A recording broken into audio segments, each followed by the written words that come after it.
Hey, good afternoon or good evening, everyone. It is I, Jason T. Smith, the Big Kahuna. What is happening? What's going on? Oh my God, look at all the people coming in. I am so excited to have you guys tonight. I cannot wait to do this three-part webinar for you. And the reason I'm doing it is I've been traveling around the country, both speaking and teaching classes. And speaking of St. Louis, I'm coming in 2 weeks, a couple spots left. But I'm speaking and teaching, and I'm talking to all these eBayers, and I'm just a little surprised at some of the mistakes they make. And so instead of just keep telling people one at a time, I thought I'd get a bunch of my friends together and tell you all at once. So I was going to say hi to some people. Man, you guys are just flying. You ever play HQ Trivia? It's right. It's like watching the chat in there. It just goes by so fast. What's happening, Bob and Autumn and Roxy and Terry and Kathy?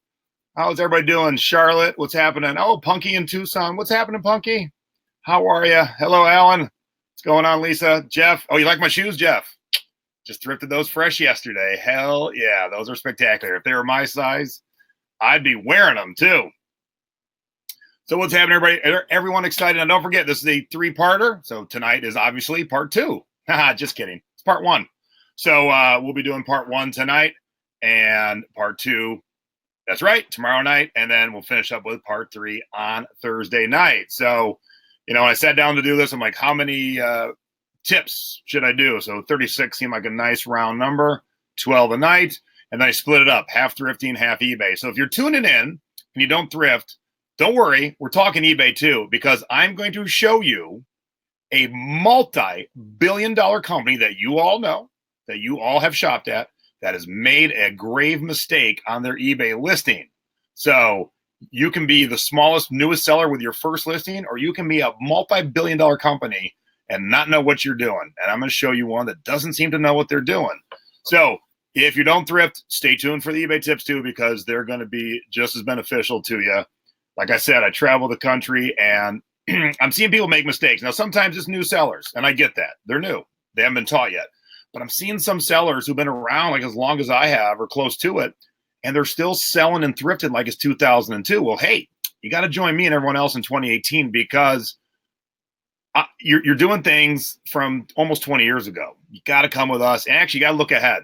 You should be doing stuff like it's 2019 already, kind of figuring out where things are going. So whether it's you're using social media, the products you're sourcing, how you're doing your listings on eBay, how you're doing your titles, all those things play a part. If you're still doing them like it's 2002 and you're still expecting cash in the mail, come with me. Take my hand and let's go. So, hey, what's happening, everybody? Hey, Janice. Hey, Debbie. Looking to make some money. Janice is looking to make some money. Well, I hope, all these tips are costing you money in one way or another. That's what we're going to talk about tonight.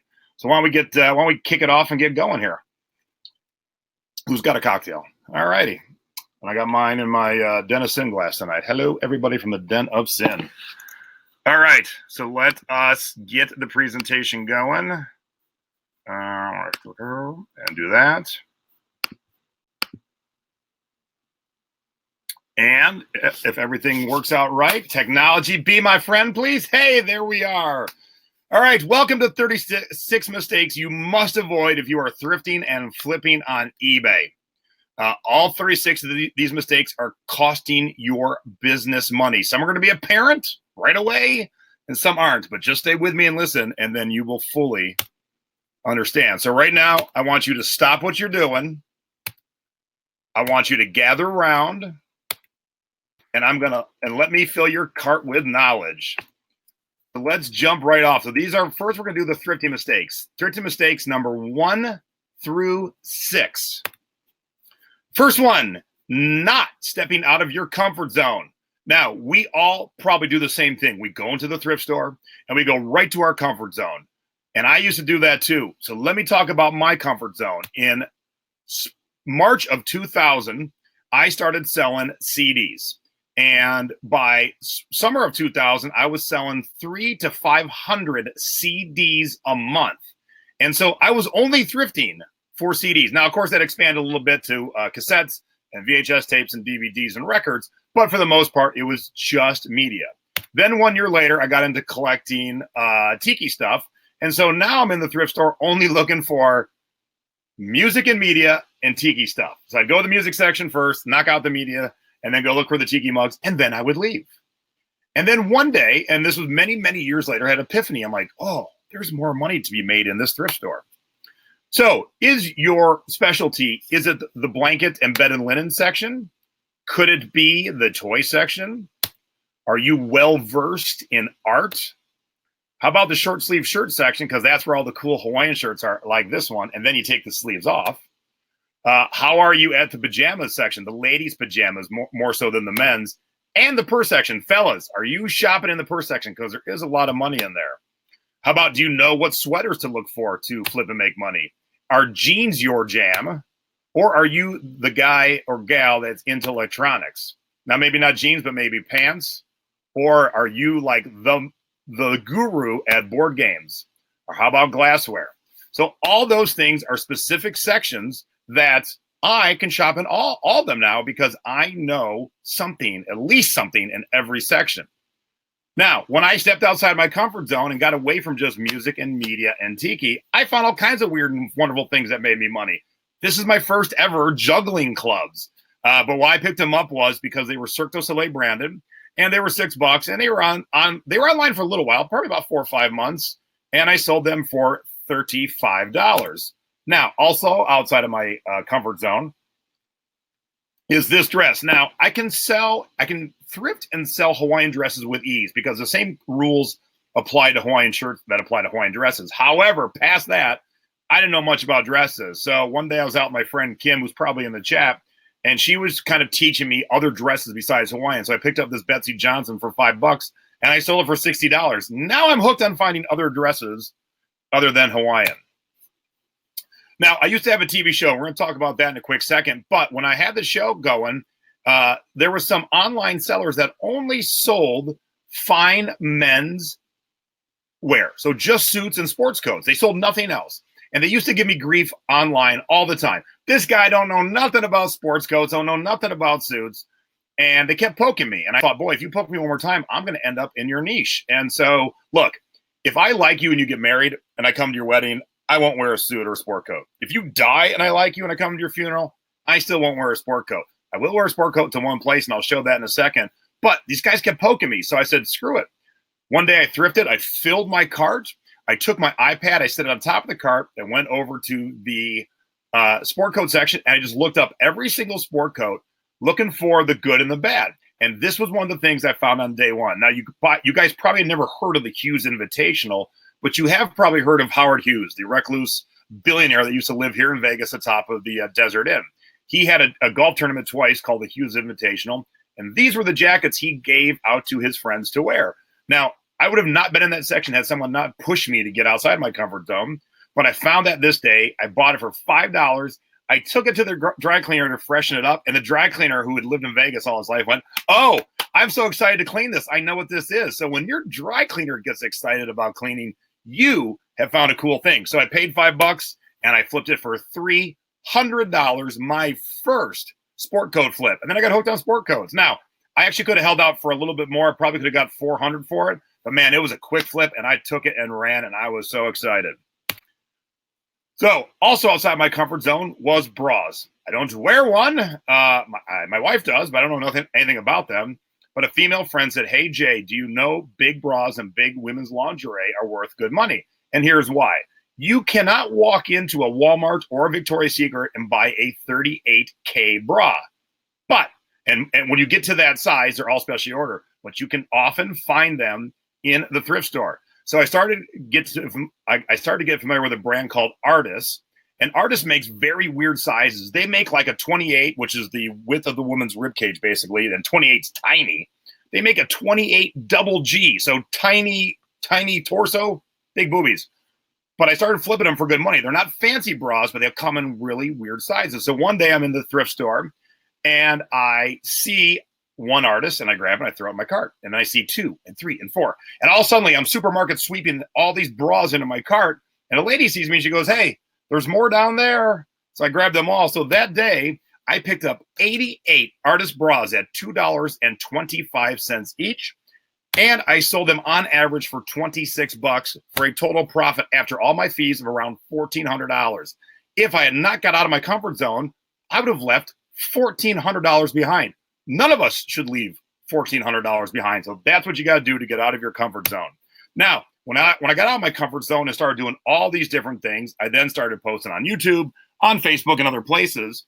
And because of that, I ended up with my own TV show. So a production company came calling and said, we want to put you on TV. You're the guys we've been looking for to make a thrifting show. So Thrift Hunters aired on Spike in the States and then about 44 countries around the world on different channels. You can still probably catch the replays. But it also led me to do other things. Now, here's the time where I will wear a suit. I was sent by eBay to Capitol Hill twice to campaign on behalf of all of us small sellers. And as you can see, I am wearing a suit, but I'm still rocking the Hawaiian shirt. But these are fancy Hawaiian shirts. They are long sleeve Hawaiian shirts. But I did wear the suit out of respect to the offices that we were going to and the whole government as a whole. And I ain't talking left side, right side of the aisle. I'm just talking government as a whole. And I wanted to represent us. I still wanted to be Jason, but I wanted to represent us. So because of me stepping outside my comfort zone, I ended up on Capitol Hill. And then eBay has involved me in all their events for, I don't know, 6, 7, 8, 9 years now. This is me speaking last year at eBay Open. When eBay 20th happened, I was one of the top 20 eBay influencers. This is me speaking at an eBay event called the Power Up event in San Francisco. This was my first speaking gig at eBay. It was eBay on location in Philly. And beyond eBay, I also speak at the ASD Wholesale Convention here in Vegas twice a year. But of course, I am talking about eBay. And this was me at eBay Open 2 years ago. And then I also speak at other events. This is the brand new event, Reseller Fam Live in Kansas City, that I just got back from. So stepping outside my comfort zone has led me around the country to teach and speak and all kinds of cool stuff. Being on Capitol Hill, even though I had to wear a suit, was quite fun. And I enjoyed the process and I enjoyed speaking out for all of us. All right, so the number 2 mistake is avoiding sale day. Most people are like, oh my God, I am not going on sale day. There's too many people, too many kids, screaming, pushing, long lines. And yes, that's all true. But here's one cart from sale day. That cart is full of a lot of money. The way sale days works at my favorite thrift chain is called Savers. Every Monday holiday, there's 50% off all clothing, bed, bath, shoes, and purses and bags. And so I go, and what I do is I line up at the first one, whatever one I'm going to pick, because we have 6 here. I line up right before opening, so I'm actually waiting in line to be one of the first ones in. And then, boom, I'm off and running. And over the course of 12 hours, I hit all 6 of them. So, yes, you're going to run into long lines when you go to ring out.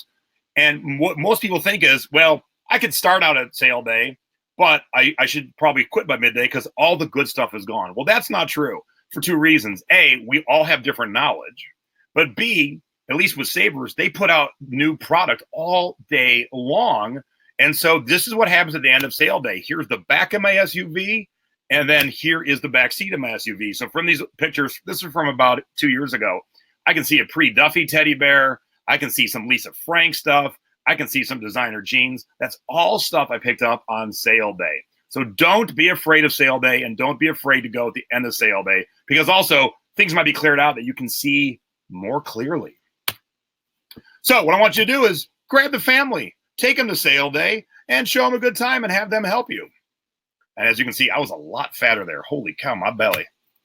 All right, number 3 mistake that people are making, and I see this happen when I teach classes. No, a lot of people don't think to do this. If you're not using quality Facebook groups like the Thrifting Board, which is mine, and there are other quality ones, I'm not saying I'm the only quality one, while you're out thrifting, when you are stumped, then you are not doing it properly.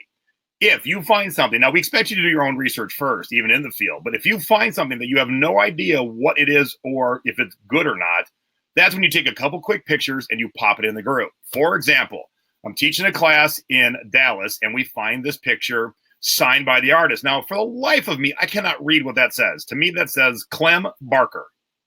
And so I tried Clem Barker, nothing came up. And so what I did was I popped a quick post into the Thrifting Board, said, hey, can anyone help with what does this say? I could have written that a little bit better. I can't read the artist's name. And then I kept teaching the class, and I put it in my cart just in case. And within seconds, we had people tell me that says Alan Blostein. How that says Alan Blostein, I have no idea. But 2 people said it, and then we got a post to a listing on eBay, and then a link to where to pick up the posters on a website. So that is how you use a good Facebook group. Now, if you're not doing that, and you could be passing up good stuff, or You could be buying stuff you shouldn't be buying. So here's my other example. These are Yeezys. If you don't know what Yeezys are, probably your kids do. And what Yeezys are, they are Adidas shoes made by Adidas in conjunction with Kanye West. Kanye West is a rapper who's married to Kim Kardashian. They have 2 kids. And Yeezys are very expensive. I don't know the normal retail, but they're like $500-$600. And then once a style comes out, they're like discontinued, and then they're worth even more.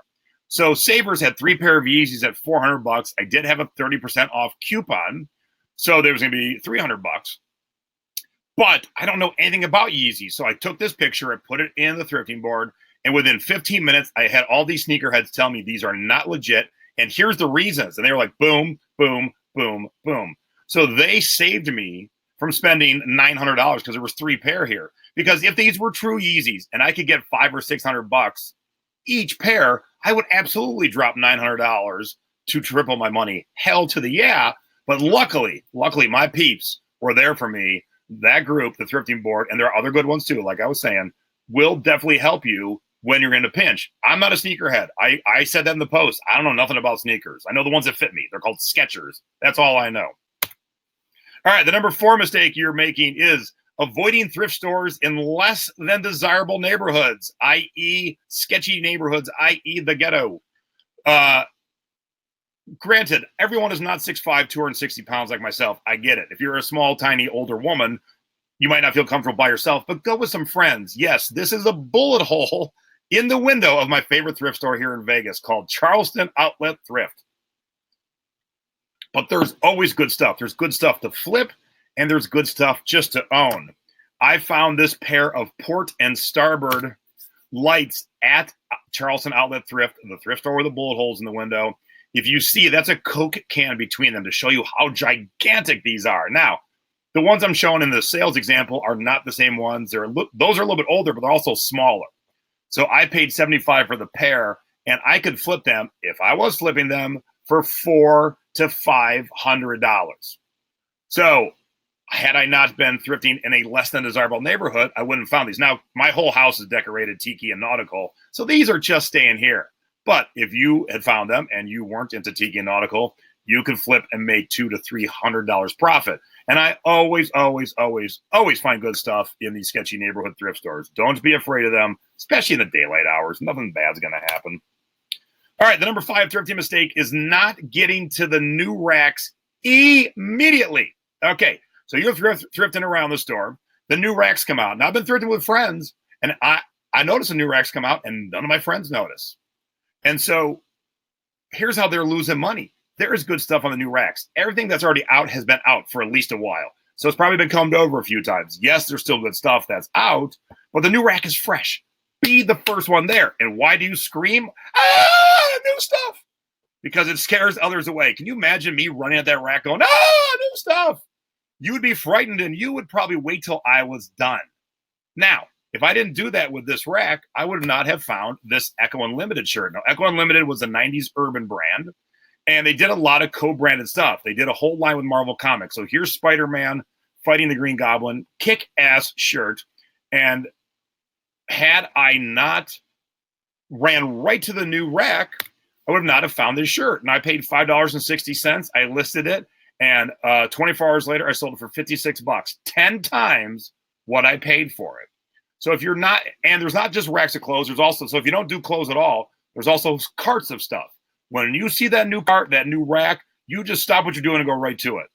And I know some stores don't allow it, but most do, because most are smart. They realize the more stuff we take off of it, the less they got to put away, the quicker their employee can get back to the back room to get the next cart or rack out. All right, the number 5 mistake that people aren't doing that is costing them money, because don't forget, time is money, is not having the yard sale treasure map app on your phone. That is the logo for the app. Find it in your app store if you do not have it. And it is just like a miracle. It's pretty awesome. So here's how it works. We all probably garage sale. And what we tend to do is we look at like Craigslist for the ads, and we find the ones we want to go to. So here's how I do it. I look at all the Craigslist ads the night before, and I find the exact best one for my needs in all of Las Vegas. Then when I get done with that one, I open up my yard sale treasure app. And if you see all these red little dots, these are all the little dots for the upcoming Saturday garage sales in Las Vegas. Now, it doesn't look like there's a lot yet, but I did this last night, which was Monday. So by Friday, the red dots will be everywhere. And if you look down a little bit lower than middle, you'll see a blue dot. That's where I'm standing.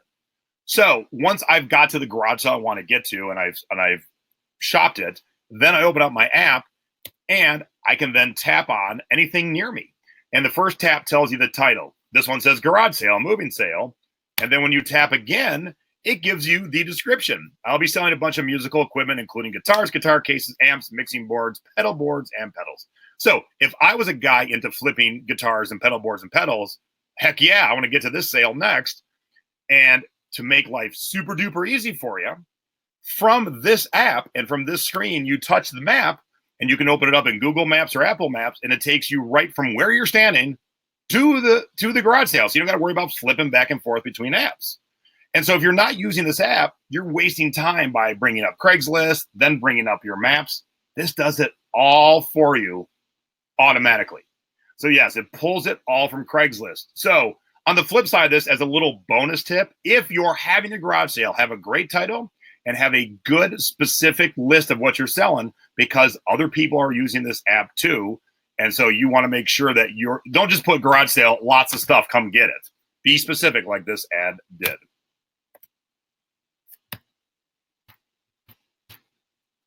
Alrighty, so those are our thrifting mistakes. And now we're going to talk about our eBay mistakes. So we have now thrifted, and we've brought our stuff home, and we're going to use eBay to sell our products. So let's get to mistake number 7 now. Afraid of taking returns. This is a hot button topic that comes up endlessly. And I'm here to tell you that if you are not taking returns, you're costing yourself a lot of money. Huge amounts, because there are enough educated and smart buyers that will not, I repeat, will not purchase from anyone that does not offer returns. Now, where we all shop, me and you and you and you and everyone else, whether it be Target or Walmart or GameStop or even the grocery store, don't you want the option to be able to return a product that doesn't work for you for whatever reason? Heck yes. So why shouldn't you afford your customers the same option? And even thrift stores. Now, I know not all, but all the savers in Vegas will allow you to return stuff. Not electronics and not media, but everything else, they'll give you 7 days to return it, because they too realize they don't want any customers with unhappy products. Now, when I went and looked around other Facebook groups, not the thrifting board, here's the things I see. Most of my items are listed as no returns. Now, why are you bragging about that? I don't want to shop with you. And then this one got me excited. I haven't accepted returns yet, but I want to start now. Oh, goody, they're going to get excited. They're going to start taking returns. And then the next sentence bummed me out. I just want to minimize the possibility of a buyer taking advantage of the return policy. Wah, wah, wah. Why everyone thinks that buyers are out to get us as a mass is beyond me, because that isn't true. It just isn't. And then there's this hashtag, eBay sellers against free returns. Why is eBay doing free returns? Because that's what the buying public wants. So although sometimes the changes cost us money, if you're not selling stuff, you're not making any money. And so if buyers say, look, we want free returns, that's what's going to fuel more sales to you. Now, let me show you my 2017 eBay in a nutshell to get you to understand numbers, because numbers help some people. I had 1,420 transactions on eBay last year. About 70% was clothing. Now, I didn't do an exact count, but I know what I sell, so it's about 70%. So clothing is very subjective, even with measurements, especially ladies. Guys are more like, oh, it kind of fits, I'm good. Ladies, and it's good, it's fine. Want to make sure it fits the right way. And I sell a lot of bras. So, of course, if a lady gets a bra that don't fit right, she's going to return it. I had a whopping 21 returns. And I offer free 60-day returns on all my stuff. So my return rate was less than 1.5%. And people get wigged out. That's nothing.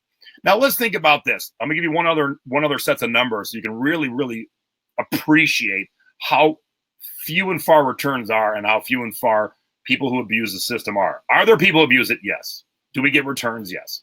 Are some categories higher return rates than others? Yes. I know all that. But let me talk about this. There are 42,000 people in the thrifting board. Let's say 3 people have a problem with a return today and they post in the thrifting board. Maybe a new seller pops in. They're like, oh my God, 3 posts in a row with the crazy return problems. Oh my God, everyone's out to harm us. But here's where people forget. Okay, and let's say that as a whole, as those 42,000 people, we're kind of not good sellers and we only sell 1 product a day. So 3 people had a problem with return.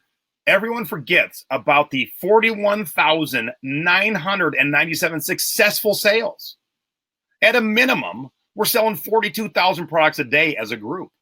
And if only 3 have crazy return problems, that's nothing.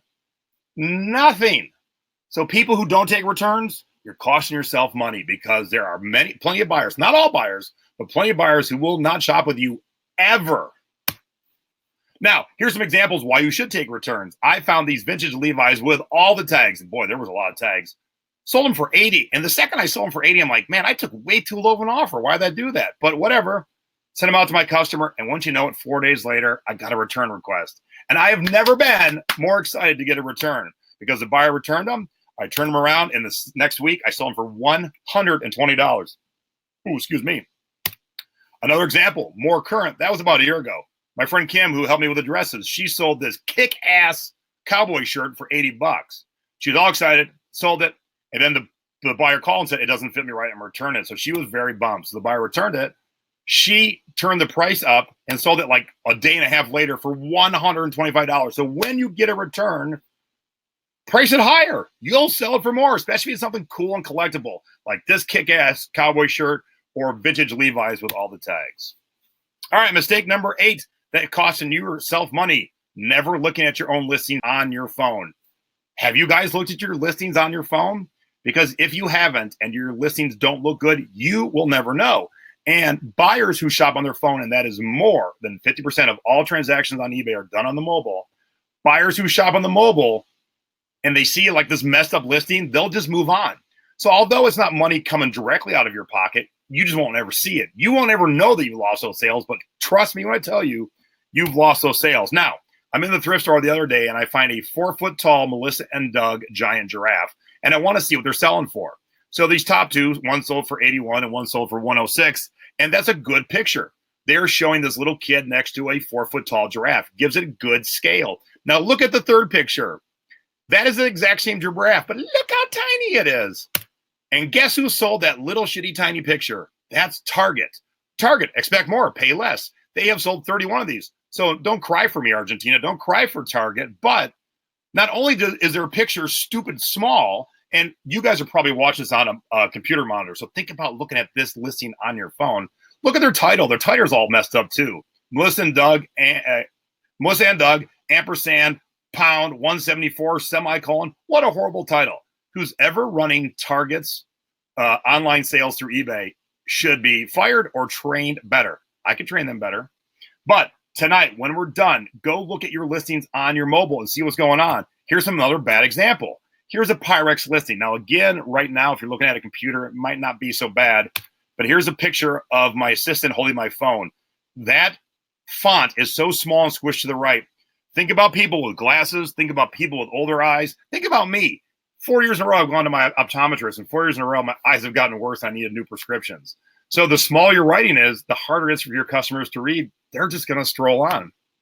And here's another one. This guy's selling a record. A record, you need like 5 things. The band, the title of the record, the barcode or the UPC, the condition of the record, the condition of the sleeve, and maybe if there's an extra like poster inside or whatever. So here's a listing for a record. They have this graphic at the top where their title runs into it, so you can't read it properly. And it says Genesis in the beginning, Mercury SR61175. So we can see the band, we can see the title, the UPC, and we can start to see the vital condition. So the next screen should be just like 2 more lines and we're done. Oh, no. We have, paragraphs of more stuff. Paragraphs. Oh, wait, we ain't done yet. More paragraphs of stuff. Again, it looks pretty good on your computer, but look at this listing on a mobile. All this font is very tiny, very hard to read. You need to look at your own listings on your mobile. Now, here's 2 examples of mine. Sometimes I use 2 colors, sometimes I use 1. Spaced, nice and easy to read, nice large font. Here is not the space, but with the 2 colors, still separates it nicely. Clean, facts, to the point, easy to read, moving on. You don't need all that other stuff. Number 9, this might shock some people. Some people know how I feel about this already. If you're using eBay's global shipping program, you are losing money. And here is why. When this first got announced, I thought, hey, this is kind of cool. I kind of like it. But I've been shipping internationally since the day I started in March of 2000. So I knew how to ship internationally. I didn't need no help, no biggie. But people needed some help. And so I thought this would be a cool program. And so, but here's how it works, in case you're unaware. eBay will take your product and you will ship it to Kentucky, where then they'll send it on to the country that it's destined to. And the way they ship it is express mail, so the fastest, most expensive it could be. And they pre-collect any VAT or duties or taxes that it would take to get into that country. Here's where the customers really quick said, oh man, I ain't shopping with anyone who uses global shipping. This is Australia and Canada. They're the two main customers that are saying no way to GSP. Now I'm gonna get a little nerdy here, so don't drift away, but I'm gonna get a little bit nerdy so you understand this. We're gonna talk about the de minimis threshold. And some of you right now are going, what the what? Is that English? So the de minimis threshold is when you import an item to that country, it is the dollar amount before that country will start charging duties and taxes on it. Now, for Australia, it's pretty bitchin'. It's $1,000. So you sell an item for $999 to an Australian customer, it goes right to them. They pay no duties. Canada, it's weird. It's $20, tiny. But for the most part, Canada doesn't stop anything. They don't ever collect the VAT. But if you ship through global shipping, they're going to pay it no matter what. So here's an example. Let's say I sell a $19 CD to Canada. I charge $12 for shipping. So that's a total of $31. If I use a global shipping, it's $19 for the CD. And then because they're shipping it express mail and they're charging the fees, which they wouldn't charge if I shipped it, that CD, it went from $32 to about $46 or $47. So right away, Canadians are like, well, crap, I ain't paying $10, $12, $15, $20 more for products. I'll go find the eBay sellers who aren't using global shipping, and I'll just buy from them. And with Australia being $1,000, most of us never sell anything for more than $1,000. Not all, but most. And so Australians never would pay the VAT. But if you go through global shipping, it's got to be automatic. And so that bums out customers. And customers got smart. Because as a customer, you should be smart. You should not be wasting money. Now, here's what I would recommend using global shipping for any country. If you are selling something very expensive, a $1,000 item, a $10,000 item, yeah, I would use it because eBay takes responsibility for it once it gets to Kentucky. If you're selling $20, $30, $40, $50, $100 items, just ship them yourself. It is super duper duper easy. Now, here's the other problem I have with the global shipping. Just as oil and water don't combine, neither do global shipping and multiple purchases. You put oil and water together and shake it as hard as you can, they never combine. If someone buys 3 products from you, let's say 3 $10 CDs, global shipping has no way to combine them. So they're going to charge the shipping for 3 CDs, and they have to go separate, and 3 collection taxes. Whereas if they bought 3 from me directly, I put 3 in one box. I just up the shipping a little bit and off they go. So those are the 2 main reasons. And if you're using global shipping, you are losing money because educated customers will not shop with you. And I'm not really paying attention to the chat while I'm doing the presentation, but I did see people from Canada going, hell to the yeah, I ain't shopping with anybody that does global shipping. I'm not paying extra. All right, number 10 mistake. If you're not attending eBay Open, you're costing yourself money. And you're probably you're scratching your head right now. Hey, Jay, it's like $275 to go to eBay Open. I got 4 nights in a hotel room. That's another like $450. I got to fly out there. That's like $400. I got to rent. I got to take my dog to the dog sitter. Jay, I'm spending like $1,200. How is that saving me money? Well, here's how. First off, here's your tribe. You get to eBay Open, you meet all the people, the thrifting board that you have never met face to face. You only know their avatars, and you start to meet and talk. And I can tell you, in this group of people from last year, there has been businesses created, and people have come together as partners on things and made money. And these kind of things wouldn't happen if you were just on your computers. But when you're breaking bread, when you're having a cocktail at the tiki bar like we do on the Tuesday nights of eBay Open, you start to talk to people and you get to know them on a personal level because we have all these connections on the computer level. So not only do you have these personal connections, you're also getting learning and advice from eBay. And eBay brings like 1,000 eBay employees. So when you're having a hard time getting through on the phone, you can get right to the eBay employees and they can fix your problems if they are fixable. So that's number one, why you should go. Number two, had you attended last year, you would have been put in the eBay concierge services. Those of us who attended are in it for free, so to speak. Now, what's nice about that is we have a special group of eBay customer service reps that we can call directly that almost never has a hold time. And if it does, it's less than 2 minutes. It's here directly in the United States. And it is customer service reps who are trained very, very well to understand our problems. And so where this is costing you money is if you don't have concierge service and you got to call in for a problem. I've heard of people being on the phone for like 2 hours, 2.5 hours, having to call back multiple times. Had you attended and got in the concierge program, you would never have to waste any of that time. And the third reason to go is these magical little things. Last year, I had my first deep fried Oreo, and boy, that was magical. It was the afternoon snack on day 2. Holy cow, I hope they have them again. All right, tip number 11 of what's costing you money. If you have not embraced the pool noodle as a shipping tool, you're wasting time because the pool noodle cuts down on time on packing breakable things. And those of you who have never done this, you'd be like, pool noodles for breakables? What? So here's a pool noodle. Its main use is to float in the pool. Its secondary use, at least at my pool, is to shotgun beers while you're in the pool because nothing tastes better with beer than some chlorine water. But when you want to ship, you cut it straight down the middle this way. So now this hole has made a track that sits nicely on top of things. So for example, here is a ceramic Christmas tree that got shipped with many pool noodles around it. And what's nice is pool noodles are tough but spongy, and they're like a shock absorber that takes the shock and your product doesn't. Here is a framed picture with glass. So when you cut that pool noodle in half, you run it along the top and the sides and the bottom, and then you find a box that it fits just exactly in, because if there's a little bit crushed to the box, that pool noodle absorbs it. If you're not using pool noodles, because they're quick to cut and quick to put on and quick to tape, if you're not, you're doing all kinds of other hoops and jumping throughs, and it's taking you a lot longer to ship. And where people make mistakes is they never value their time. If it takes me with a pool noodle 5 minutes to pack a picture, and you without, it takes you 20 minutes, your time, those 15 minutes are worth money because you could have been listing more things or shipping more things. So remember to value your time. And here is a use for a clock. Put it on either side of the clock, fits nicely in the box. So you should be definitely picking up the pool noodles. And if you live someplace that has seasons, unlike LA, Vegas, and Phoenix, pool noodles at the end of the season will be discounted. Last year, Walmart had the rest of their pool noodles for $0.25 a noodle. Stock up. And the last one for today, the mistake that you are making that's costing you money is not using eBay's best offer. Now, the best offer is there to let people haggle with you. We all should be haggling when we're out garage sailing, estate sailing, and even mom and pop thrift stores will let you haggle if you buy a lot of stuff. People love to haggle online too.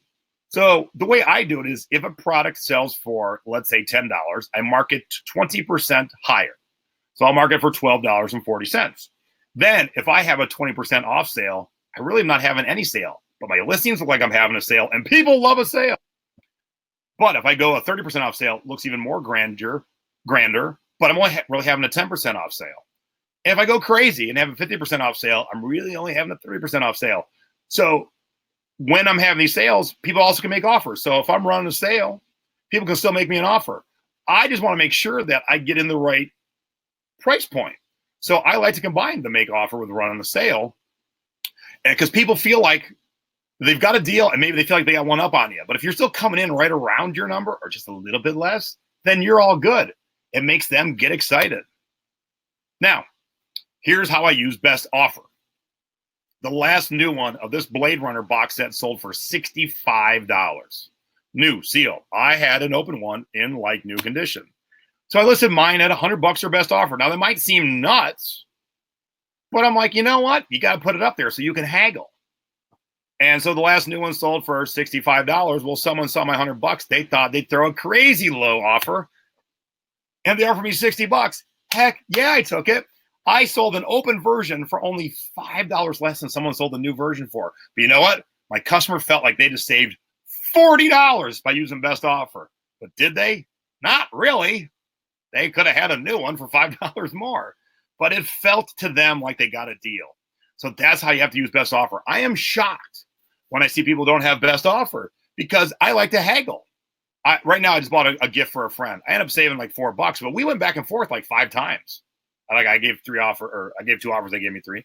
And I saw where they were sticking, so I took it. But I saved a few bucks, and it was fun. I enjoyed the haggle from both ends of it. All right, so look, I don't want you to be sad because we're done with today's tips. But I do want you to be happy because I will return tomorrow night with numbers 13 through 24, same time, 8 o'clock East Coast, 5 o'clock West Coast. And here is a little preview for tomorrow night. If you are not using WorthPoint, we're going to talk about why you should be because you'll be losing money if you don't. If you're skipping antique stores, that's a mistake. We're going to talk about that. And if you're using one of these little scanner fobs and that's all you're using, I like following you because you leave a lot of money on the shelves. So that's on the thrifting side.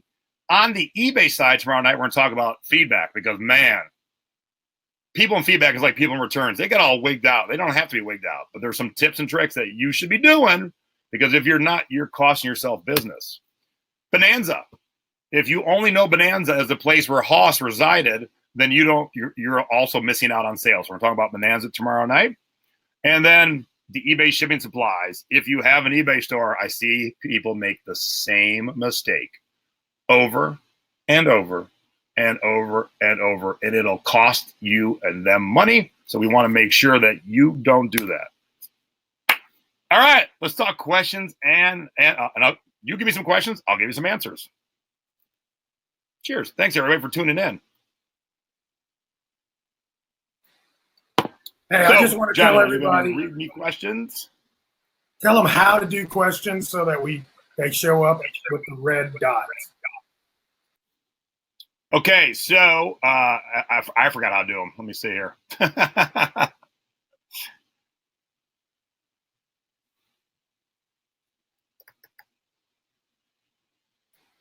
So, guys, on the right-hand side, what you need to do. Oh, yeah. I like what Lisa's doing, too. You can put question mark, question mark, question mark. Jason will see that. But also, on the right-hand side, it can be a chat or it can be a question. Gotcha. All right, so do you have some questions for me, John? Okay, so it says you do a show on not using GSP, correct? Yeah, I can't. I've done so many shows now, I can't remember, but I host a couple of YouTube shows. One is called Thrifty Business, and one is called Selling Past Your Expiration Date, Being Thrifty Over 50. And yes, I did talk about that on one of the shows. And I went a little more nerdy, though. I didn't go nerdy on that show. With the de minimis, I went a little more nerdy here. So hopefully, for those of you who are still like, well, you maybe understand a little bit better. I hope. That was my goal. This show will be recorded, right? A replay. Absolutely, yes. If you missed anything, the fact that you're here means you get the link to watch it later. And, you know, I should have said this at the onset. I recommend anytime I do webinars like this is actually to sit back, relax, have a cocktail, and kind of ingest it. And if you got a question, write it down. But if you start taking notes, and you're going to miss where I am. So then you can go back and watch it and take your notes, because at that point you can pause it and take some notes. What store subscription do you recommend? Well, that's a good question, but I can't answer without like a lot of other variables from you. How many products you have, how many you plan on listing, how many you plan on selling. There is an eBay calculator. You just got to Google it, store calculator. It's going to ask you questions like how many listings you're going to have. Are you going to do auctions and buy it nows? And then it'll tell you based on your stats, this is the store level for you. Now, they just added 2 new ones. So if you don't have a store, get the small one first to start. And I'm guessing no one in here needs the store with, I think it's like 200,000 listings. I'm guessing no one watching has 200,000 listings. But if you do, well done. So Fran wants to know, why free returns? Because, like I said, that's what buyers are expecting. Many, many companies offer free returns. And, you know, eBay does not go into any of those decisions willy-nilly. The one mistake I think people make is in their brain is when you go to things like eBay Open, there's 1,000 eBay employees all the way to the CEO. You can talk to the CEO. You can talk to the vice president, the president. You can talk to them all. So you feel this kinship, and you feel like eBay is smaller than it actually is. It is a giant, publicly traded billion-dollar company that will spend millions of dollars to test things using buyers and sellers to figure things out. And what they figured out now is buyers are searching for things that have free returns. But like I said, my return rate was 1.5, less than 1.5%. Stop talking about returns. They're not that plentiful. Don't worry about them. It's just a part of business. Awesome. Candace wants to know, is there a quick edit to add 20% to all of your prices, or do you have to do them one by one? Well, that's a good question. One I don't have an answer for because I've never had to edit my prices. That's just how I price. So with anything, when changes happen, what I never do is I never go backwards and fix everything. So like when the postal rates increase, I just eat the shipping a little bit until I've gone through all my old ones and onto the new ones. So from this point on, I would try pricing your stuff 20% higher from this moment on, and then making sure you use best offer.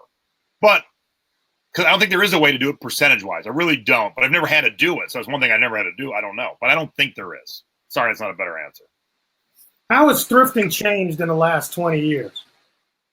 Oh, geez. No. Well, there's definitely more competition, and I'm part of that problem. My bad. I'm sorry. It's because all you guys.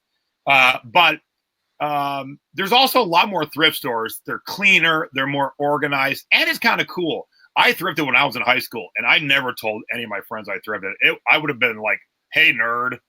But nowadays, it's cool. It's cool to get fashions from thrift stores. It's cool to flip. I see younger kids doing it. So that's how it's really changed. It's kind of a cool thing to do. And, we've gotten more, cautious of our money, and also ecologically, the more that we can suck out of a thrift store, either for ourselves or to sell it to the right person, the less it goes into landfill. So it's a whole good thing. So, we didn't think about that 20 years ago. We do think about it today. Do you double box a set of glass cookware to ship it safely? I don't ever usually double box. I have very rarely. It will also depend on how thick or thin the glassware is. Because, some glassware is really thick, and so it doesn't really need a lot of extra. And then some stuff is old and thin, and so, yeah, you got to double box. If you watch my thrifty business from, I think, 2 weeks ago, I got 2 tiki mugs that were double boxed very nicely. So I showed how well they did it. I never do it, but I'm really good at shipping, so I can ship things without having to go over the top. How do you handle taxes and reselling? Very timely question for you and for everybody at this tax season. You hire a bookkeeper or an accountant that knows how to do it. And I'm going to tell you, I have a good accountant in town. She's been great. But my stuff was still somewhat of a mess because I get it all together. So my good friend, Anna Hill, is the bookkeeper, and she was in town. And so I had her come over, and she got all my stuff together. And my stuff has never been more accurate, and I could see my numbers so much better. So you need to find someone who knows what they're doing and can really help you, because it's eye-opening. It is eye-opening when you see everything. Like, I wasn't doing it bad, but it wasn't the most accurate, and now it is. How do you handle, no, I'm sorry. Do you have any tips or tricks on Etsy? No, only because it's on my long to-do list. I need to get on Etsy. I haven't sold anything ever on Etsy, so I have no tips or tricks as of yet. But when I do my Thrifty Business Show, and when my friend Margaret co-hosts me, Texas Gal Treasures, she sells a ton on Etsy, so she does an Etsy tip every time she's on. So how do you learn all these shipping policies for international shipping? For instance, Brazil doesn't accept used clothing. So lean in. Don't pay attention to any of it. Lean back. If something ever gets caught up, it gets caught up. It's part of business. But to spend the time to look at everything, and again, it's one of those things where Canada should be charging after $21, but they typically don't. And a lot of these rules are old, and I would say at least half are not enforced anymore. They just never change the rules. So it doesn't worry me too much. There are some that are very specific, but you can look for those. And I'm pretty sure we have a good file on it in the thrifting board in the file section on countries and specific products you should be aware of not sending to that country. It's like wood toys and Germany and like playing cards in Italy. But for the most part, I just let things fly. Again, I let things fly. If they go through, cool. If they don't, then all right, I learned. When is eBay open? How do people get information on that? Just Google eBay Open 2018 or just go to ebayopen.com. It is July 24th, 5, 6, or 25, 6, 7 is that last week of July. And it's here in Vegas, and it is amazing. So since you ship big bras, especially the ones with like firmer cups, how do you do that for shipping? So if it has no underwire, I just throw it in a poly mailer and off it goes. If it is padded, sometimes I'll put an air pillow in, and that air pillow just kind of keeps the form nice. And if it's got underwire, I just get the thinnest, smallest box that because if you're getting up in L's, K's, and M's and N's, you need a bigger box. But get thin. You don't need a big wide box. You just need a thin little box. But as long as it's just wide enough for in the box, then off it goes because it'll still ship first class. What mail service do you use for international? Just the post office. Almost everything I ship is USPS, with the rare exceptions of big things. I use what's called FedEx home delivery. Do you fill out custom forms at home or at the post office? If you're going to the post office, you're doing it wrong. At home, you don't fill out anything. It's all automatic. When you ship, whether it's Amazon or eBay, it brings up the customs form, and you just got to check off that you are going to follow the rules. And the only thing else I recommend when you do the customs form at home is Amazon and eBay pre-populate what your product is by just grabbing the whole title. We don't need the whole title for a couple of reasons. Too wordy, and some words in English might be not good words in another language. You just need what the product is. So if I'm selling this book on CD, Dale Carnegie's How to Win Friends and Influence People, all I'm writing is CD. If I didn't edit it, it would bring in the whole title from eBay. So all you do is check off that you'll follow the rules, you change it to CD, and then boom, it prints it out automatically. There ain't nothing to do beyond that. Stop calling me! I'm doing a webinar! Are there any countries you do not ship to? Heck no. I ship everywhere. I don't care if it's Russia, Italy, Brazil. Have I had packages lost to those 3 main problem countries? Absolutely. Did I cut them out? No. My last lost package went to California. I live 42 minutes from the California border. Did I cut out the 6th largest money-generating country basically in the world, California? No. Shit happens. Things get lost. Things can get lost going 42 minutes or 10,000 miles away. They just get lost or they get stolen, whatever. But I don't cut out anything. I want to have 7.4 billion potential customers, not just 300 million potential customers. I want 7.4 billion potential customers. To clarify, eBay is collecting a VAT when the seller doesn't need to pay a VAT. So where does that VAT go? To the country that collects it. Okay. Yeah. But they're charging the buyer, not the seller. I don't know what this means, so just you might be able. Do you remove the ink from the labels Goodwill thrifting? I don't know what that means. Sometimes people will write right on the product, unfortunately. And yeah, there are products to help you get ink off. And depending on the surface of the product, whether it be wood or plastic or paper or material, again, great file in the section of the 13 board, go to the file section. It's like how to clean anything. And so there, because I can't, we go on for an hour right now if I told you every way to clean every other, every different surface. But yes, there is a way to get almost everything off. And then sometimes when it just won't come off, if they've written the price on, the only thing you can do is take a marker and just color over it. And you just got to say black marker on the side of underneath the bra. Do you use a third-party listing? Hold on now, because of course you don't ever want your customer to see you spend $1 and you charge them 30. So you got to do whatever you can to get the price off. So sorry, John. No, that's cool. Do you use a third-party listing software? Yes, I use InkFrog. I love InkFrog. It has its own challenges and hiccups from time to time, but what's nice is I have an assistant. I travel a lot to teach these classes, so she can get all my listings done and ready in InkFrog, and then anywhere in the country or the world, that for that matter, I can log in, look at her work, adjust anything that needs to be adjusted, and then click send, and they all go to eBay.